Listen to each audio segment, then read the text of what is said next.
I'm Verity Rabbit, freshly baked and ready to give you the truth as I see it. The Last Jedi wasn't a total piece of garbage.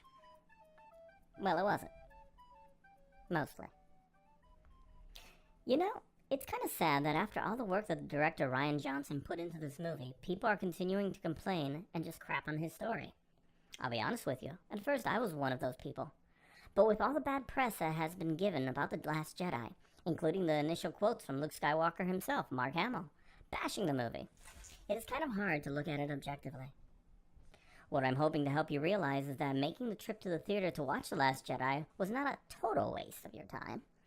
$10 and popcorn and soda money. Rather, it was an insight into the mind of someone struggling to breathe life into something very old and very worn down. And let's not forget one of the biggest media companies breathing down his neck at the time.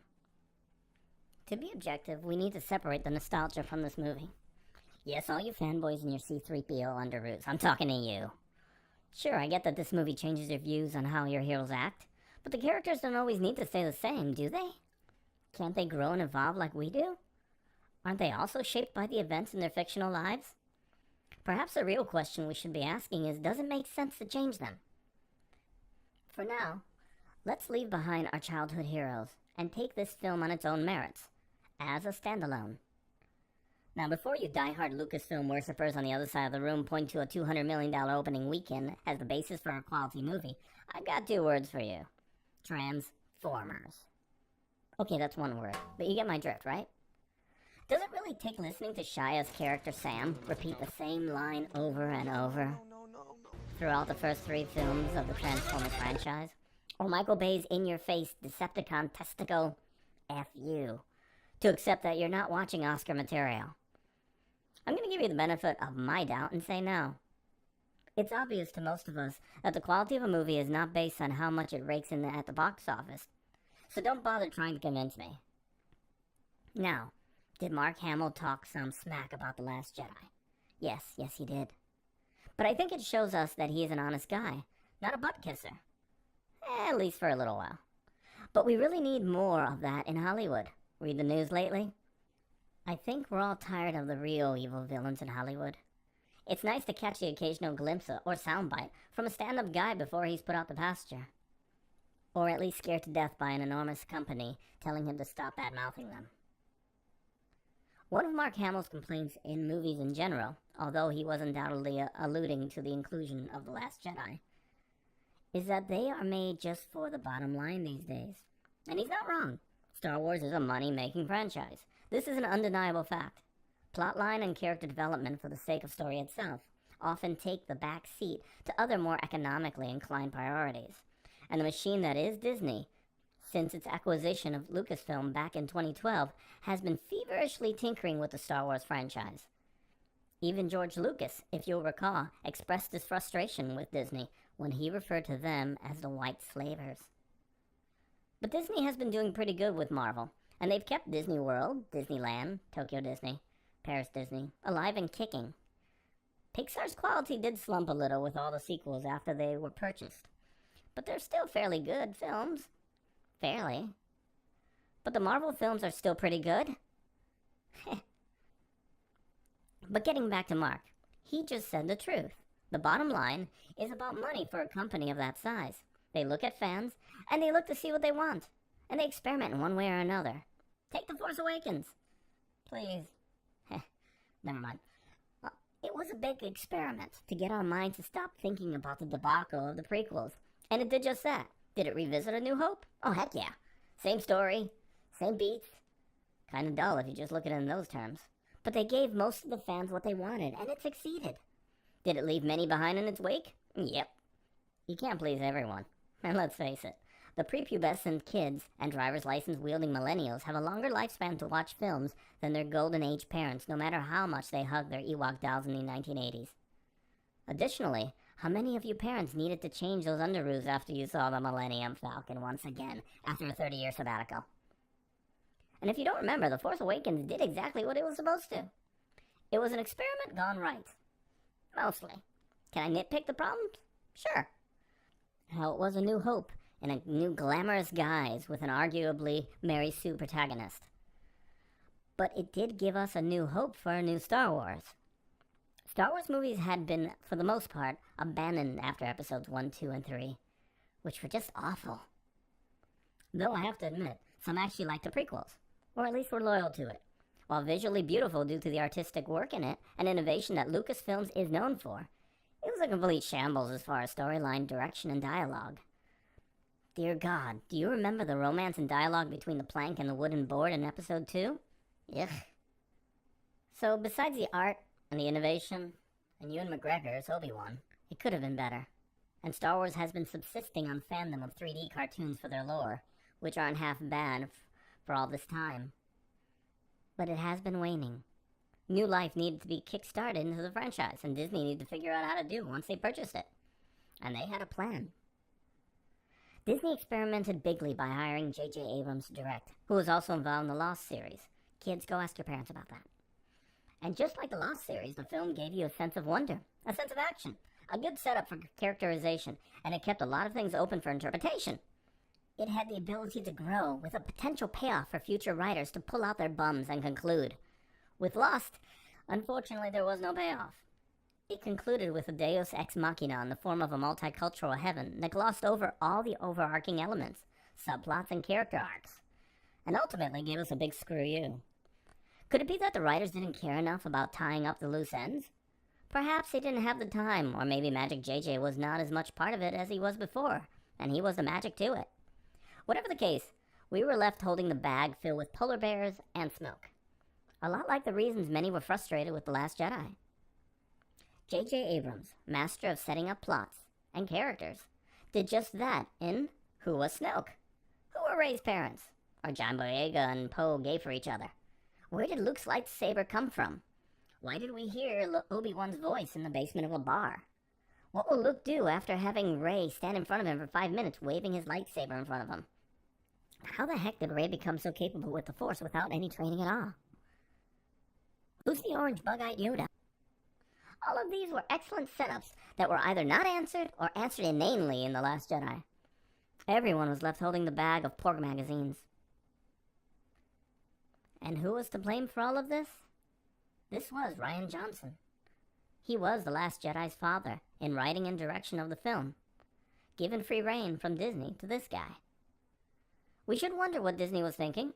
Maybe they saw Looper and said, hey, Looper was pretty good and Joseph Gordon-Levitt kind of looked like Bruce Willis when he was young.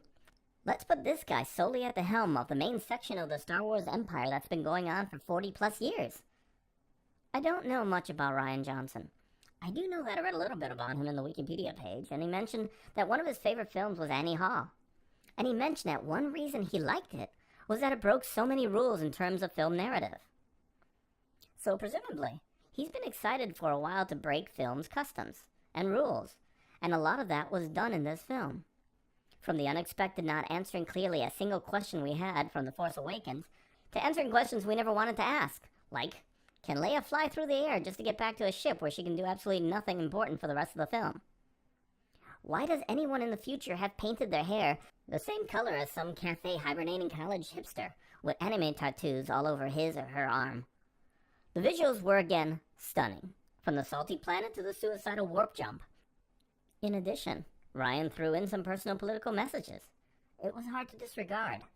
Rich people are evil and selfish. Be a vegetarian. Remember that the anime-colored hair girls care about you to the point of killing the Nazis to save you. Luke is a mindless killer when he sees a sleeping boy. And of course, always wear a t-shirt. Hang on a second. Just in case I'm spoiling some of this for you, I want to say, spoilers ahead. Well, let's just get this over with. Spoilers right now. Luke dies, stupidly. All the rebels, but 7, about die. Another super big Imperial ship blows up. Han's still dead. Snoke dies and he wasn't anyone important. Rey's still a Mary Sue. Rey's folks aren't anyone important. Poe's a douche. That gets everyone killed. Yoda says hi and apparently is drunk during that scene. John Boyega falls in love with a fangirl. I think. I don't know why. I don't know how. Leia is a Jedi Master demigoddess, apparently. Everyone in Star Wars universe is a vegetarian. Girls are better than boys. In the Star Wars universe, you shouldn't trust greasy Latin men you just met and bring them home. Or pretty much anywhere. and the Empire wins ultimately. Because of Poe. Yeah, that's all stupid, but it did subvert our expectations. Which means he took the characters and what, for the last 40 years, we expected them to do, due to our knowledge of them by means of the films, comics, novels, video games, little golden books, those ancient old kids' records with the little storybooks with them, TV shows, fantasies about Bikini Leia that we had at night, or Bikini Han, and not do any of that. Thanks. It would have been fine if perhaps the film was called, Crazy Uncle Luke and the Magic Perfect Girl Against the Nazis. Or maybe even an Old Republic one-off story. It would have been a tad goofy, sure, but not a debacle. Might have actually been pretty good. A weird sci-fi movie with great visuals and good acting. And it would have had the Joker voicing a character, which is pretty cool. So, all in all, the flaws were not with the production of the film, but rather in the experimentation that Disney allowed with this one. Namely, using Rian Johnson to create it. The attempts to further push the envelope with Star Wars, like they did with The Force Awakens, to see how many other people are into Porg. They seemed to put together a standalone film that used a director that didn't understand the franchise, or didn't seem to care. Not even about the developments in the previous films, or even episodes 4, 5, and 6, or even 1, 2, and 3. Rian Johnson wasn't making a Star Wars movie. He was making something different. While I do applaud his efforts in this, it wasn't the right movie to do this in. You can do this in something like, say, Rogue One, or maybe even the Han Solo disaster film coming up, just to test the waters on who will buy what. But not in something that was rooted in 40-year-old mythology and beloved characters that people literally grew up with, and that launched a multi-billion-dollar industry. And in this, Rian, Disney, Kathleen Kennedy, and everyone that could have stopped this failed at. Now the big question is, was it with Disney's blessing? Were they too busy with Marvel and Lydia Disney or something?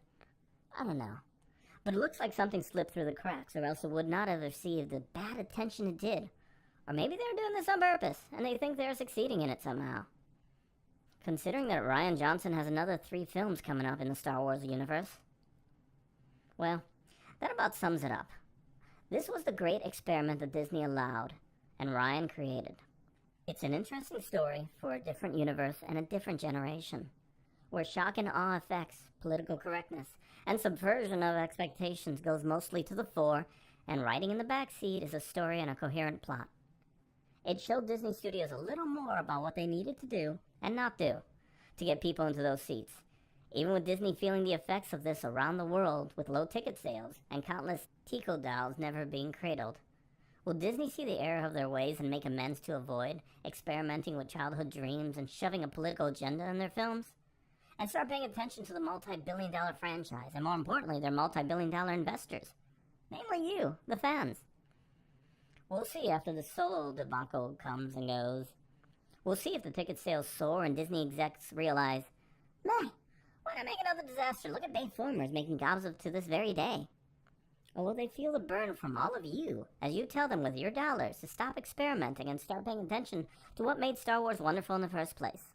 Stop looking at the cash you are making and pay more attention to the soul of the idea, the life that was brought to the characters once.